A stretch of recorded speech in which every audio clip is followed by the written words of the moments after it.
The Tudor dynasty. 118 years, 6 monarchs. Henry VIII had 6 wives. His father took the crown on a battlefield.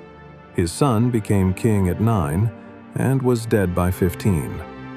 One of his daughters was called Bloody Mary. The other became one of the greatest queens in English history. Today, let's walk through all of their fates in just a few minutes. First came Henry VII. Henry VII became King of England in 1485, reigned 24 years, died at age 52. He was the founder of the Tudor dynasty. His crown wasn't inherited. He won it on a battlefield. In 1485, he defeated Richard III at the Battle of Bosworth, ending a major phase of the Wars of the Roses and launching the Tudor era. To secure his throne, he married Elizabeth of York, joining the houses of Lancaster and York. This wasn't a fairy tale marriage. This was politics. Henry VII wasn't dramatic like his son, but his job was crystal clear: make this new dynasty survive. He did. He died in 1509, most likely from tuberculosis. Then came his son, Henry VIII. Henry VIII became king in 1509, reigned 38 years, died at age 55. He's the most famous and the most dangerous of all the Tudor kings. In his youth, he was handsome and charismatic, but history remembers him in a very simple way: 6 wives, 2 executed, and a country he transformed completely. What he wanted most was a son. To get an heir, he ended his first marriage. To marry Anne Boleyn, he broke with Rome and created the Church of England. He also dissolved the monasteries across the country, grabbing their wealth and power for the crown. To protect his own power, he could send a woman he once loved to the block. The male heir he waited for his whole life eventually arrived. But in the end, the ones who truly changed history were his 2 daughters, Mary I and Elizabeth I. Henry died in 1547. By then, he was morbidly obese, his legs were covered in festering ulcers, and he most likely died from a combination of kidney failure and stroke. After Henry came the son he had waited his whole life for, Edward VI. Became king in 1547, reigned only 6 years, died at age 15. He was the son Henry VIII had waited his whole life for, but his time on the throne was far too short. He was just a child when he became king. The real power lay with his council and regents. Under his reign, England pushed further toward Protestant reform, but Edward never got the chance to grow up. He died in 1553, most likely from rapidly progressive tuberculosis, the very same disease that probably killed his grandfather, Henry VII. His death threw England right back into a succession crisis. Then came the strangest chapter in the Tudor story: Lady Jane Grey. She was placed on the throne in 1553. She lasted just 9 days.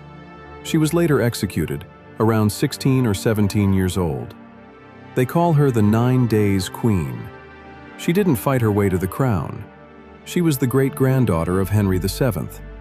Tudor blood ran through her veins.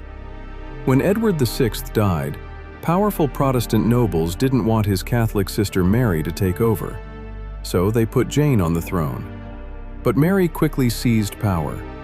Jane was queen for just 9 days and paid with her life for someone else's ambition. She became the Tudor story's only ruler to die on the block, beheaded. After Jane, Mary took the throne.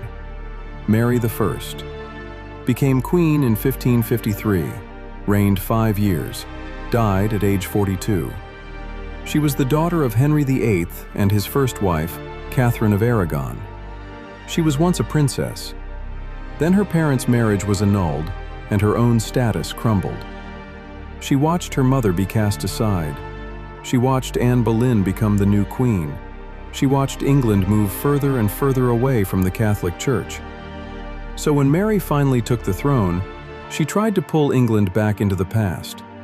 She restored Catholicism and had hundreds of Protestants burned at the stake, That's how she earned the name Bloody Mary. But if you tell her story only as a cruel queen, you miss something important.